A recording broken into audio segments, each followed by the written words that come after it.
그, 두 번째 시간인데요. 그 다니엘 7장 13, 14절에서 이제 나타나는 인자 같은 이는 사실 이제 본문을 슬쩍 보더라도 오히려 본문에서 그 옛적부터 계신 하나님을 대리하는 자거든요. 인자 같은 이가. 그래서 이 땅에서 이제 그 땅의 권세자들, 그 짐승들로 상징되는 땅의 권세자들에게 하나님의 심판을 행하고 더 나아가서 이제 하나님의 성도들에게 그 나라를 이양해 주잖아요. 우리가 이제 지난번 구조 분석에서도 계속 봤지만 계속 지극히 높으신 이의 성도들에게 주어지는 영원한 나라, 지극히 높으신 이의 성도들에게 주어지는 영원한 나라, 그리고 거룩한 백성에게 주어지는 영원한 나라. 계속 우리가 그 다니엘서 7장의 18절, 22절, 그다음에 27절에서 쭉쭉쭉 봤잖아요. 그러니까 그건 인자와 같은 이가 이제 그런 기능을 지금 수행하고 계신데, 그러니까 심판과 어떤 이제 나라를 허락하시는 바,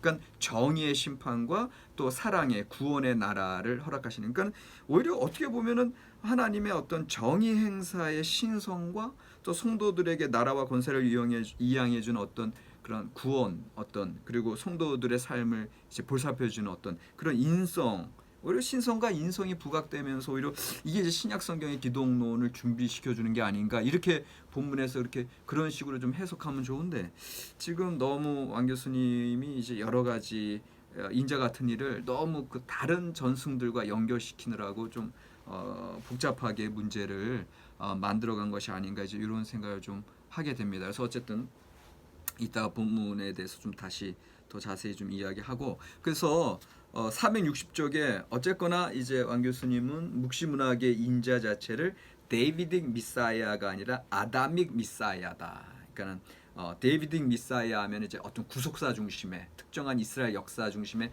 다윗 왕조를 기대하는 그런 메시아 사상이 아니라 묵시문학의 인자는 아다믹 미사야다. 그러니까는 원역사 창세기 1장부터 시작되고 보편적인 우주론적 구조를 갖고 있는 아다믹 미사야를 이제 살펴보고 있는 거 아니냐, 이제 이런 얘기를 하고 계시고요.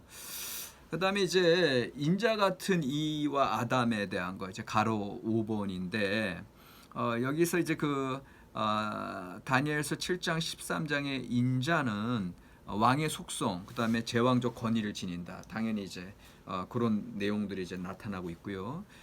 옛부터 계신 이가 지상의 폭군들을 제거한 그 인자와 같은 이에게 지상의 통치권과 나라와 백성을 이제 맡긴다고 하는 것 자체가, 나라와 권세와 위엄을 이제 맡긴다고 했을 때 이제 왕의 속성이 이제 분명히 나타나고 있는 걸 이제 볼 수가 있습니다.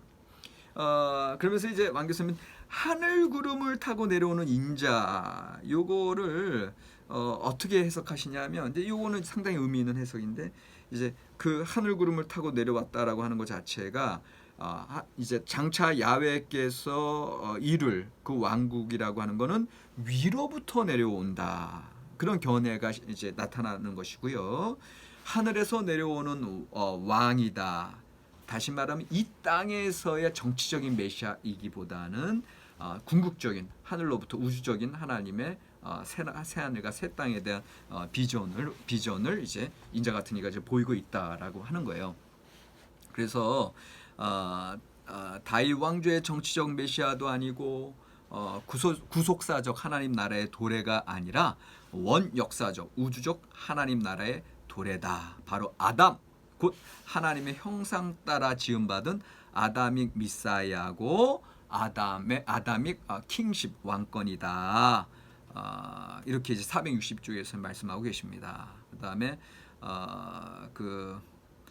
근데 이제 사실 이것도 조금 이게 아담 자체에 대한 논의, 이제 물론 나중에 이제 신약 성경의 바울 사도의 첫 번째 아담, 또 예수 그리스도 이제 완성된 의미 새로운 아담으로서 표현하는, 그러니까 이게 다분히 좀 약간 신약 성경적인 관점, 또 교리적인 관점이 이제 들어가 있기 때문에 그런데, 사실은 구약 성경적으로 보면 사실 그 아담은 실패한 아담이잖아요. 선악과를 따먹음으로 하나님께 불순종한. 그러니까 그런 내용을 굳이 이 묵시문학 설명하면서 아다믹 미사, 물론 이제 우주론적인 그런 의미를 설명하기 위해서는 이야기하고 계시지만, 너무 예수 그리스도 메시아 사상에 이제 집착한 논의가 아닌가 이런 생각 좀 들어요.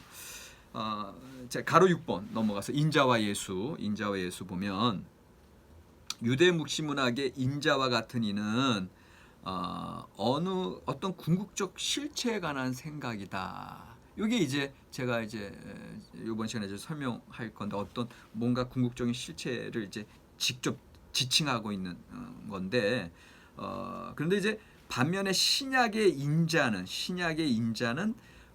그런 궁극적인 실체가 인카네이션 된 거, 구현된 거, 성육화된 거를 증언한다. 그러니까 다니엘서 7장 13절에서 인자 같은 이는 어떤 궁극적 실체를 가리키고 있는데 그것이 아직 인격화되어 있지는 않아. 그런데 이 신약에서의 인자의 개념은 이 땅에 오신 분, 그래서 이제 인격화된 어떤 예수 그리스도 당신 자신을 가리키는 이제 적절한 용어로 이제 받아들이게 되죠.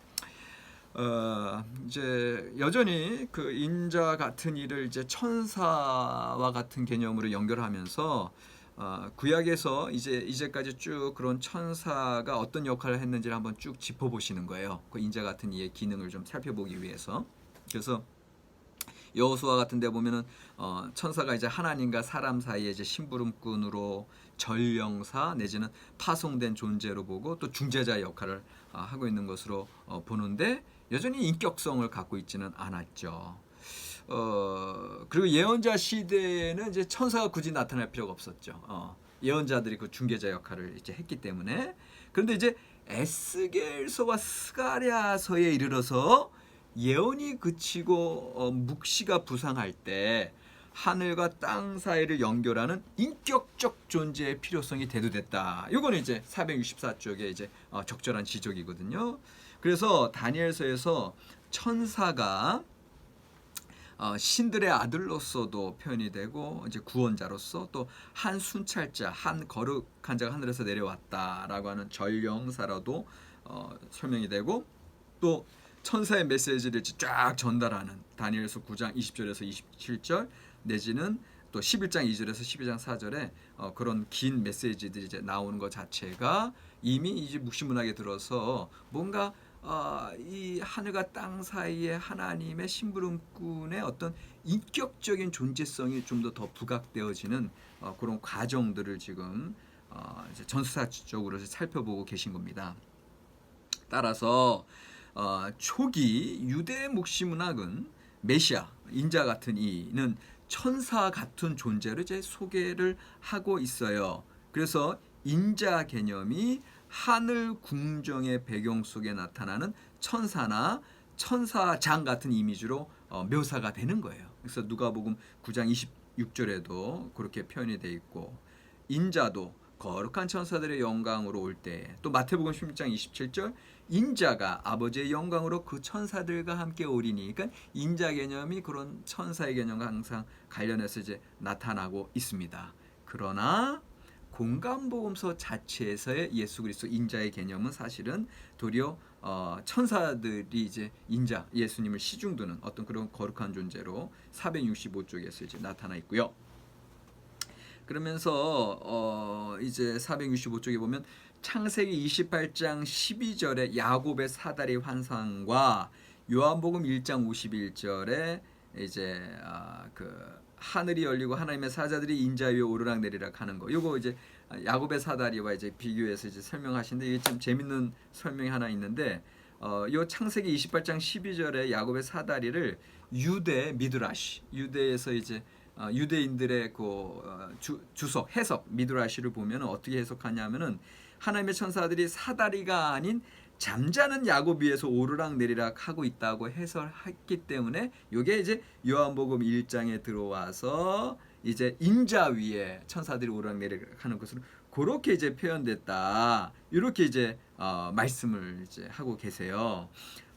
그러면서 하늘에 하나님의 천사들이 오르락 내리락 하는 것은 사람을 향한 하나님의 움직임과 하나님을 향한 사람의 움직임이 하나로 만난다는 것을 암시하고 있다. 이게 465쪽에서 나오는데 그런데 이제 제 생각 같아서는 이렇게 유대인의 미드라시 쪽을 이제 이렇게 그걸 받아들여서 이렇게 설명하는 게 조금은 그 해설이 물론 이제 만나는데 사실은 그렇게 위에서 아래로 아래에서 위로 가서 만나는 어떤 그 단순한 만남을 얘기하기보다는 그걸 좀 더 넓게 인자 개념과 관련해서 설명할 때에는 이게 이제 하늘과 땅의 어떤 연결이잖아요. 예?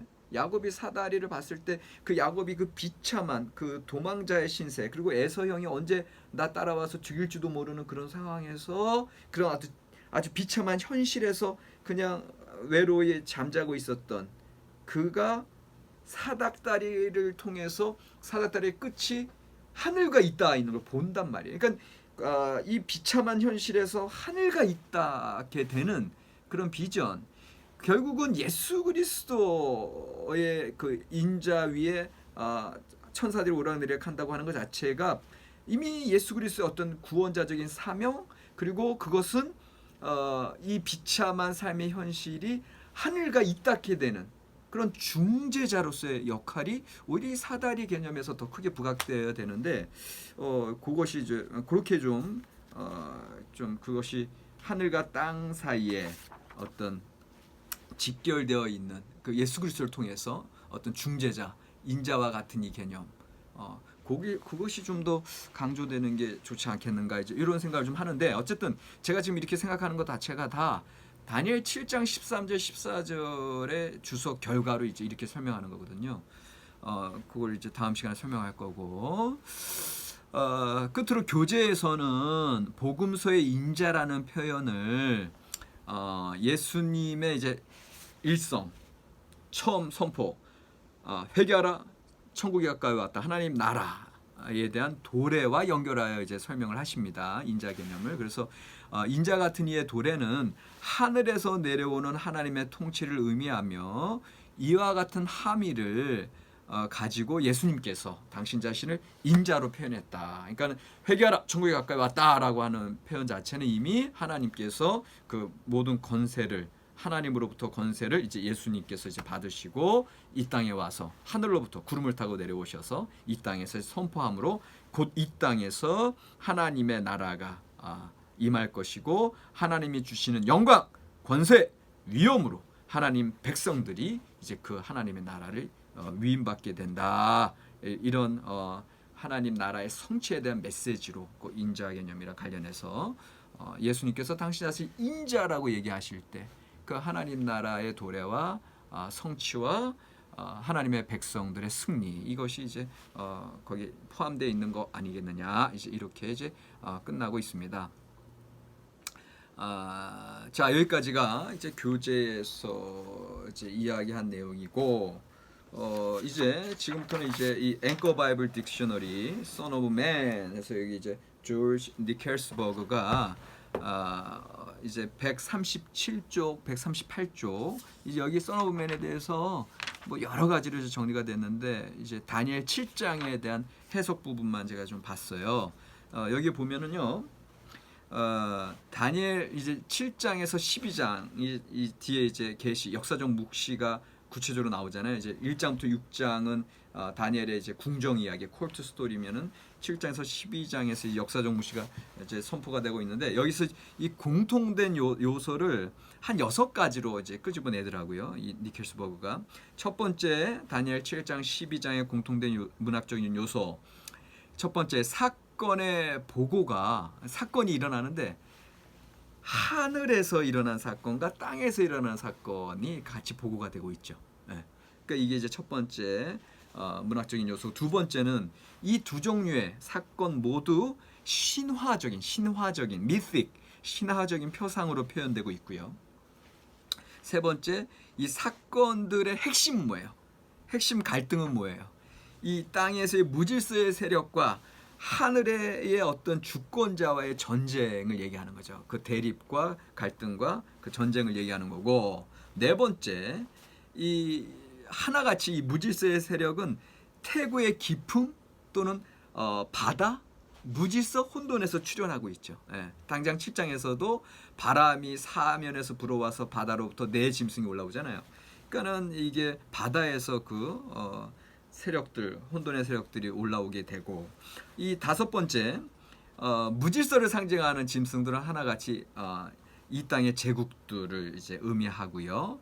여섯 번째, 궁극적으로 하늘의 주권자와 그의 백성들의 승리, 바로 인자 같은 이의 승리와 그 하늘의 보좌의 이제 대관식, 하나님께서 이제 인자 같은 이에게 권세와 나라와 위엄을 맡기는 것 자체가 이제 하나님의 보좌 와 이제 동등한 하나님의 보좌 우편, 이제 그런 표현은 이제 나중에 신약에서 나오지만 요한계시록에서도 나오지만 그 인자 같은 이가 그런 왕좌에 앉는 그 어떤 대관식의 의미가 있거든요.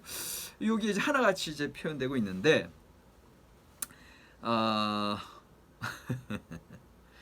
제가 이제 이걸 보면서 되게 재밌었던 게 뭐냐면 욥기랑 너무 비슷해요. 이 다니엘 7장에서 12장의 공통된 문학 요소가 이걸 쭉 읽는데 욥기네 계속 이제 이렇게 탄성을 지를 수밖에 없었는데 보세요. 하늘과 땅에서 일어난 사건을 설명한다 그랬잖아요. 이게 욥기도 마찬가지죠. 천상회의에서 일어난 일, 그리고 이 땅에서 일어난 일, 이게 동시에 보고가 되고 있고, 두 번째 이제 아까 신화적인 표상으로 표현됐다 그러는데 욥기에서도 천상회의라고 하는 신화적 표상 1장 2장, 그 다음에 베헤못과 리어야단 40장 41장에 그런 신화적인 표현이 나와 있고, 세 번째 아까 뭐라고 했었어? 그 사건 중에 핵심은 무질서의 세력과 하늘의 주권자와의 전쟁이라고 그랬는데, 여기서는 욥과 친구와의 논쟁이 나오고, 또 욥의 의로움과 현실의 무질서와의 갈등, 논쟁이 나오는 거. 어쨌든 이게 비슷해요. 그다음 네 번째, 무질서의 세력이 태고의 깊음 또는 바다에서 출현한다고 했잖아요. 근데 여기서 보면은 욥 자신이 태고의 빛이 있으라 하신 그 하나님의 세계를, 창조 세계를 역창조로 돌리죠. 태고의 흑암이 있으라, 예히오르가 예히호색으로 바뀌는 거. 그러니까 욥 자신이 마치 바다와 같은 태고의 깊음으로 돌아가고 있는 거. 이것도 상당히 유사한 내용이 되겠고요. 다섯 번째, 무질서를 상징하는 짐승들이 이 땅의 제국들이라면 욥의 경우에는 무질서를 상징하는 짐승들이 도리어 욥 자신의 정체성, 여기서부터 조금 얘기가 약간 달라지는데 욥 자신의 정체성, 베헤못과 리어야단을 얘기하는 것 자체가 욥 자신의 정체성을 일깨운다고 했을 때 그런 비교가 가능하고요. 여섯 번째, 궁극적으로 하늘의 주권자와 그의 백성들의 승리, 인자 같은 이의 대관식을 통해서 여기서는 욥기에서는 궁극적으로 하늘의 주권자와 욥의 승리, 욥 자신의 의로움과 하나님의 천상회의에서의 욥을 인정함으로. 그러니까 천상회의가 1장 2장에서만 끝난 게 아니라 제가 이제 리워야단 부분 40장 해석하면서 갑자기 하나님이 욥에게 얘기하다가 제 3자에게 얘기하는 부분이 있거든요. 그게 이제 천상회의에서 선포하는 거예요. 그러니까는 참 어떻게 보면은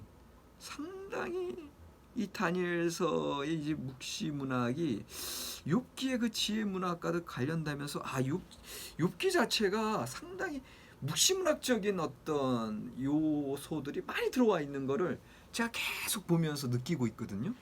그래서 이 다니엘과 묵시문학 듣는 우리 구약 전공 원우들 가운데 박사과정에 계신 분들이 한번 인자 개념으로 본 지금 인자 개념으로 본 욥기 기독론 내지는 욥 기독론에 대해서 박사 논문을 어떤 분이 한번 도전을 해보셔도 좋을 것 같아요.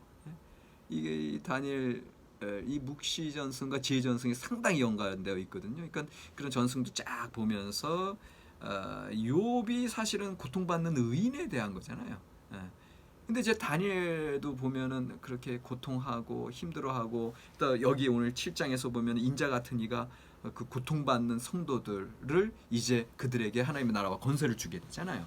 그 이게 나중에 예수 그리스도의 인자 개념과 연결되거든요. 자, 어쨌든 이제 진도 계속 나갑니다. 다니엘 7장 전반부. 그러니까 여러분들 그 다니엘 7장이 1절에서 12절, 그다음에 13절에서 이제 그 27절 환상과 해석 부분으로 나뉘는데, 이 니켈스버그가 설명하는 거는 이 전반부 1절 12절의 환상 부분에서 옛적부터 항상 계시니가 좌정하여 천상회의를 통해 심판하고 그 짐승은 죽임을 당하는 거, 요게 이제 나타나잖아요. 이 하늘의 사건이요, 이 하늘의 사건이 결국은 뭘로 이제 마무리가 되고 완성이 되냐면, 인자 같은 이가 천상회의 궁정으로 인도돼서 옛적부터 항상 계신 이에게 나아가서 권세와 영광과 나라를 받게 됨으로 완성이 되죠. 그러니까 지금 이 환상 자체 부분은 다니엘 7장 1절에서 12절 부분은 뭐냐면, 이 세상의 지상 제국 4개의 제국이 떠올랐고 그 중에 가장 극악한 안티오쿠스 에피파네스의 이제 박해가 있었으나, 인자 같은 이가 그 짐승을 물리치고 이 땅을 평정하고 옛적부터 계신 하나님 앞에 나아가서 하나님의 그 권세와 나라와 그 모든 위엄을 이제 받게 되는 장면이거든요. 예. 그리고 그것이 이제 환상 해석 부분에 가면 그것을 이제 이 인자 같은 이는 하나님 백성들에게 돌려주고 있거든요. 그러니까 이런 장면들 자체가 하나님의 이제 그 역사, 하늘에서의 역사의 완성이 인자 같은 이의 대관식으로 보좌에 앉게 되고 그가 통치하는 것으로 이제 끝나고 있다. 예. 그러니까는 요것이 이제 우리가 이제 다니엘서를 해석하면서 중요한 이유는 인자 같은 이의 역할이 가장 핵심에 있다라는 거예요. 하늘의 보좌, 옛적부터 항상 계신 하나님의 다스리심의 완성이 인자 같은 이를 통해서 완성이 되고, 그 새로운 나라가 인자 같은 이의 대관식, 마치 시편 2편에서 다윗 왕조의 대관식 때 시편 2편이 불려지는 것처럼 그렇게 대관식 할 때 완성이 되고 하나님의 통치가 이루어지는 거거든요. 그러니까 인자 같은 이의 개념이 지금 다니엘서 7장 13절 14절에서 너무너무 중요한 개념으로 부각되어 있는 걸 지금 보고 계시는 거고요. 그 다음에 7장 후반부 13에서 27절의 해석 부분에서 여기서도 이 사건의 핵심은 인자 같은 이의 대관식, 침식이 곧 지극히 높으신 이의 성도들에게 영원한 나라와 권세가 주어지는 것을 의미하는 거예요. 그러니까 그거를 천사가 해석을 해주잖아요. 그러니까 그런 면에서 인자의 도래는 이꼴 성도들의 승리와 연결되어 있어요. 다니엘서 7장에서 이 얼마나 큰 의미가 있는지 모르겠죠. 예.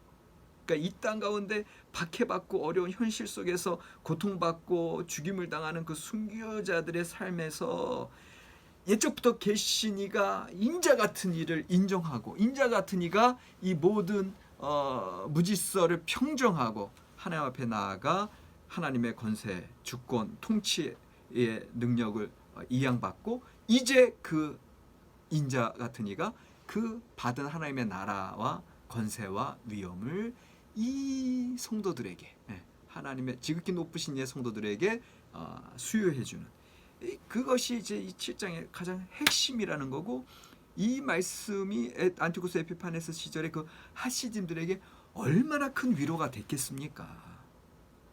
마찬가지로 오늘 우리의 삶 속에서도 이 말씀이 큰 위로의 말씀으로, 인자 같으니 예수 그리스도, 인자로 오신 예수 그리스도를 믿는 그 순간 이미 하나님의 나라가 우리의 삶 가운데 이루어지는 거예요. 이미 승리를 허락받은 거예요. 그게 다니엘서 7장의 핵심 요지는 그렇게 진행되고 있습니다. 자, 아까 제가 초반부에 얘기한 거, 다니엘 7장 13절에 인자 같은 이는 칭호보다는, 타이틀보다는 비유적으로 특정 존재를 직접 지칭하는 거다. 아까 왕 교수님도 어떤 실체를 이제 가리키는 것이다. 자, 그 실체를 이제 밝힐 때가 됐습니다. 이 니켈스버그에 의하면 하늘에서 구름을 타고 임재하는 인자 같은 이는 마치 바다에서 바람이 불어서 출현하는 짐승들과 대조되는 그런 존재로서 이제 실제로 이제 부각되고 있고, 분명히 그 인자 같은 이는 사람과 같이 생겼어. 그래서 인자 같은 이라고 이제 얘기하지만 사람과 같이 생겼으나 궁극적으로는 하늘에서 구름 타고 오신 천상의 존재예요. 그렇다면 그래서 니켈스버그는 이 인자 같은 이를 누구로 지칭하느냐 하면 one of the heavenly beings in the divine council이에요. 다시 말하면 하나님의 천상회의에 당시에 구약적인 개념에서 이제 욥기에서도 천상회의가 있고 천상회의 장면이 시편 82편에서도 나오고 천상회의 장면이 많이 나와요. 그 천상회의 장면 가운데 천사장들이 모이잖아요.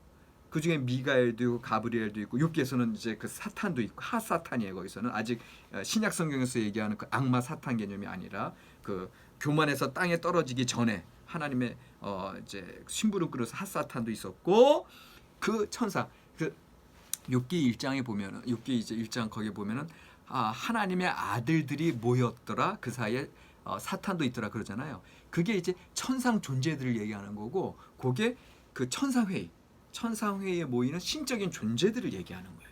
그걸 이제 나중에 헬라 셉추아진트 번역되면서 그거를 안겔로스 천사들로 이제 해석을 했는데 원래 구약의 개념에서는 어떤 하나님의 아들들이에요. 말 그대로 하나님의 어떤 신적인 존재들을 얘기해요.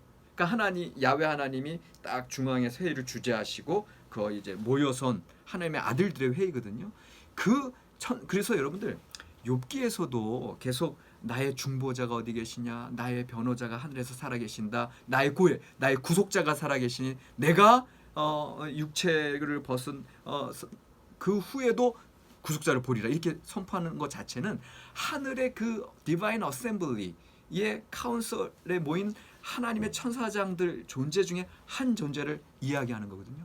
여기 인자 같은 이도 그 하나님의 그 천상회의에서 모이는 신적인 존재들 중에 한 천사장을 의미하는 겁니다. 이 다니엘서에서는 아직 예수 그리스도 그 인자 개념 이제 가기 전에 신구약 중간 시대가 중간에 있잖아요. 그 나중에 발전해서 이제 인자 개념 하나님의 아들 예수 그리스도로 가지만 아직 우리가 이제 신약적인 어떤 관점에서 덮어씌우게 하는 게 아니라 지금 이 다니엘서 그다음에 당시의 무식문학적인 그 구약 성경의 전승들 다 모아서 왜 다니엘이 이 모든 이 구약 성경 전승의 종합판이라고 그랬잖아요. 우리가 첫 시간에. 그러니까 지금 종합판을 좀 정리하는 거예요. 그러니까 그런 면에서 봤을 때는 지금 인자 같은 이라고 했을 때는 하나님의 그 천상 회의에 모인 그 여러 존재들 미가엘 천사장도 나오고 가브리엘 천사장도 나오고 핫사탄 같은 경우 이제 persecutor 검사장이고 그 다음에 미가엘은 사령관이고 전쟁 사령관이고 가브리엘은 좋은 소식을 전하는 자고 그런데 그 중에 또 다른 천사의 개념이 인자 같은 이인데 이 다니엘서 7장 13절 그는 어떠한 존재냐 어떠한 천상의 존재냐 고통을 당하는 의인들을 돌보는 천사장이에요. 고통을 당하는 의인들을 돌보는 천사장이 이제 그 고난의 그런 성도들 하나님을 끝까지 신뢰하고 죽음까지도 순교로서 신앙을 지킨 그 거룩한 하나님의 성도들을 돌보고 그들을 위해서 싸우고 그래서 결국 그들에게 위로와 궁극적인 구원을 주고 최후에 하나님의 승리를 선포하고 건세와 나라를 받게 하는 그런 존재가 인자 같은 이입니다. 이제 니켈스버그의 오히려 이 정리된 걸 제가 이제 전적으로 이제 동의하는 거고 여러분들이 다니엘서 7장을 13절을 이제 해석하실 때 이제 그렇게 받아들이는 거고 이제 요게 이제 제가 이제 그 구조 분석 이걸 한 거에서 이제 더 보충해서 이제 설명을 드릴 겁니다. 그래서 다니엘 7장에서 인자 같은 이는 아까 이제 왕 교수님 책에서도 나와 있듯이 왕 또는 메시아 같은 칭호는 분명히 나타나지 않아요. 그러나 이미 인자 같은 이에게 권세, 영광, 나라 그리고 모든 백성과 나라들과 다른 언어를 말하는 모든 자들이 그를 섬긴다. 다니엘서 7장 14절 이러한 용어들을 통해서 보건대 다니엘 전체에서 그리고 보세요. 지금 니케스버그가 기가 막히게 지적하는 건 이게 다니엘서 7장에서 12장만 얘기되는 게 아니라 이미 1장에서 6장에서 그 콜투 스토리 궁정 이야기 다니엘과 그 세 친구들의 이야기에서도 계속 이런 용어들 나라, 건세, 다스림 이런 용어들이 이미 쫙 나와 있다는 거예요. 2장 44절, 3장 29절, 4장 1절에서 3절, 또 34절에서 35절, 또 5장 19에서 21절, 6장 26절 등등등. 그러니까 이런 것들 봤을 때 여러분들 기억나세요? 다니엘서 7장이 다니엘 전체의 핵심이라고 하는 거 기억나시죠? 네.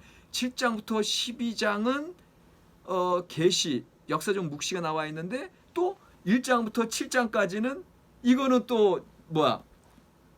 그 이제 그 히브리 그 아람어로 돼 있고 이쪽은 히브리어로 돼 있고 그러니까 그 중간에 겹친 7장 자체가 사실은 중요한 정경적 위치가 있는데 지금 오늘 이 인자를 통해서 우리가 해석해 보건데 여기서 인자가 부여받는 권세, 나라, 그다음에 다스림과 어떤 모든 나라와 모든 언어, 통치권 이것들이 이미 앞서서도 이루어져 있고 그 뒤에도 이루어지는 것의 그 중심 모티프, 동기, 주제 단어들이 계속해서 7장을 중심으로 쫙 양쪽으로 펼쳐져 가고 있는 걸 볼 수가 있습니다. 결국은 인자 같은 이라고 했을 때 그 인자 같은 이는 메시아 사상, 하나님의 기름 부음 받은 자로서 하나님의 나라를 통치하고 궁극적으로 하나님의 나라를 이룰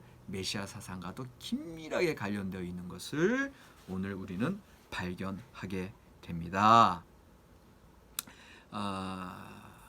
뿐만 아니라 다니엘서 2장 6장에서 계속 싸움과 갈등이 벌어지죠. 그리고 궁극적으로 하나님의 주권이 승리하죠. 또 이 7장에서 12장에서도 계속 갈등이 있죠. 궁극적으로 하나님이 승리하죠. 계속 여러 가지 면에서 이 7장을 중심으로 주제들이 쫙 연결되어 있는 것을 우리가 보게 됩니다.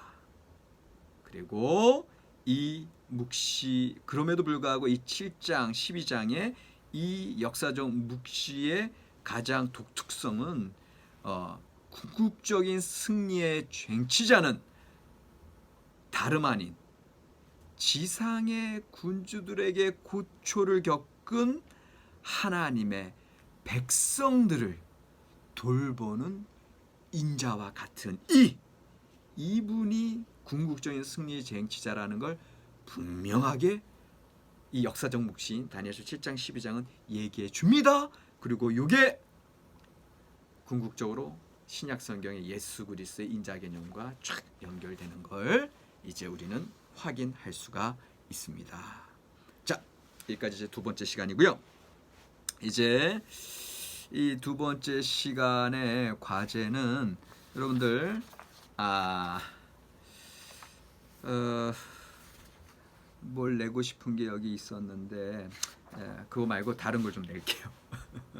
자, 그 니켈스버그의 이제 그 앵커 바이블 딕셔너리에 나온 이제 다니엘 7장 13절에서 27절의 그 이제 쭉 해석 부분을 보면서 인자, 니켈스버그가 설명하는 그 인자 개념이